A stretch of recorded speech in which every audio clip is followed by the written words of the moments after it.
It is no exaggeration to say we cannot find another period in our history where so many different headwinds hit our economy at the same time with unrelenting speed and scale.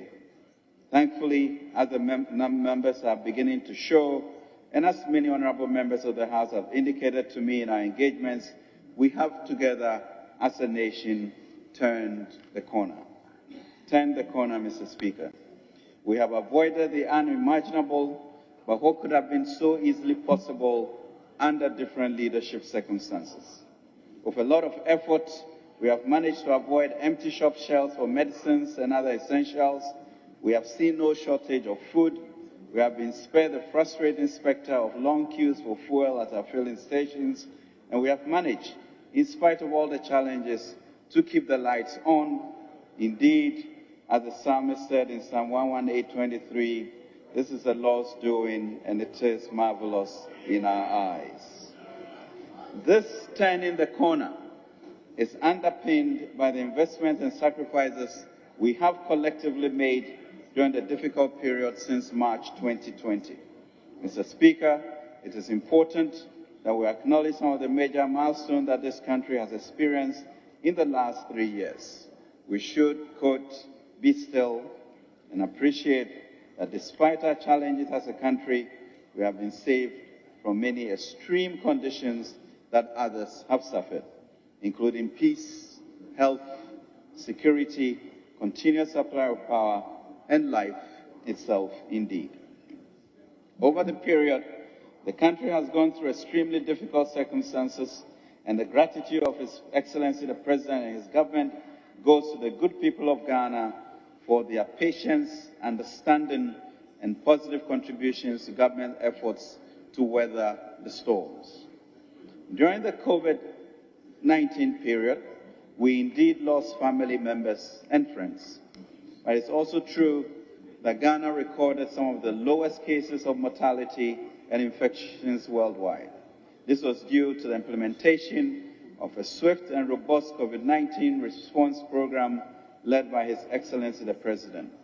We recorded 171,653 COVID-19 cases and 1,462 unfortunate deaths, as against 10.8 million cases recorded and 228,738 deaths on the African continent alone, and 249 million recorded cases and 2 million deaths in Europe. May the souls of our friends and family faithfully departed rest in peace. We invested immensely in education to ensure that school years were not disrupted, and we did so because we knew the alternative would be significantly costlier to our society. That was why the President ensured that our children returned to school earlier to write the examinations to enable us to build the requisite human capital for the future and for them not to lose a precious year. We ensured consistent power supply and kept the lights on to enable businesses and households function, despite the increasing cost of legacy energy agreements. We continued paying salaries and wages of all public sector employees and kept everybody at work without laying off our workers, and factored in a 30% increment of base pay for workers on single spine salary structure this year. We invested, Mr. Speaker, in the security of the nation and protected our citizens, including the lives of the 1.1 million visitors who responded to our Beyond the Year of Return program, thus boosting tourism in the middle of the crisis. And we cleared up and strengthened the financial sector to promote entrepreneurship and private sector businesses, including agriculture, tourism, and hotels, manufacturing, etc. Mr. Speaker, 2022 was the most difficult year for me as Ghana's finance minister. On July 1st, 2022, we took what was then a difficult but necessary decision to request support from the IMF to implement our post-COVID-19 program of economic growth. The country was going through a dire period of economic uncertainties and despondency. Mr. Speaker, we have turned the corner, and more importantly, we are determined to continue down that path.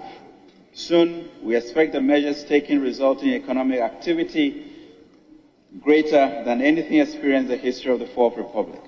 Our plans and programs should soon lead to a sustained increase in domestic production, including manufacturing and farming, replacing many of the products that we are used to importing.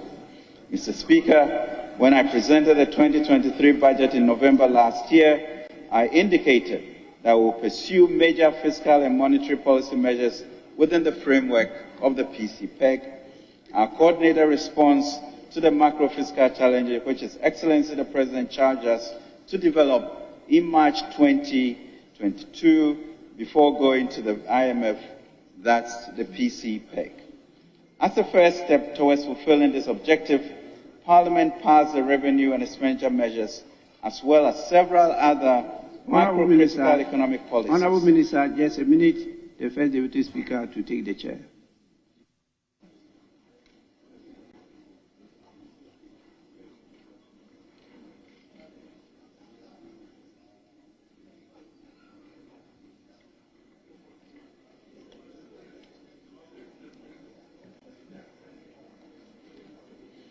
Mr. Speaker, we have turned the corner, and more importantly, we are determined to continue down that path.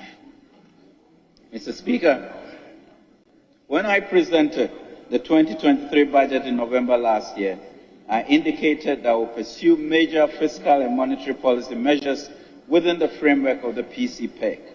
Our coordinated response to the macro-fiscal challenges, which His Excellency the President charged us to develop in March 2022 before going to the IMF. That's the PCPEG.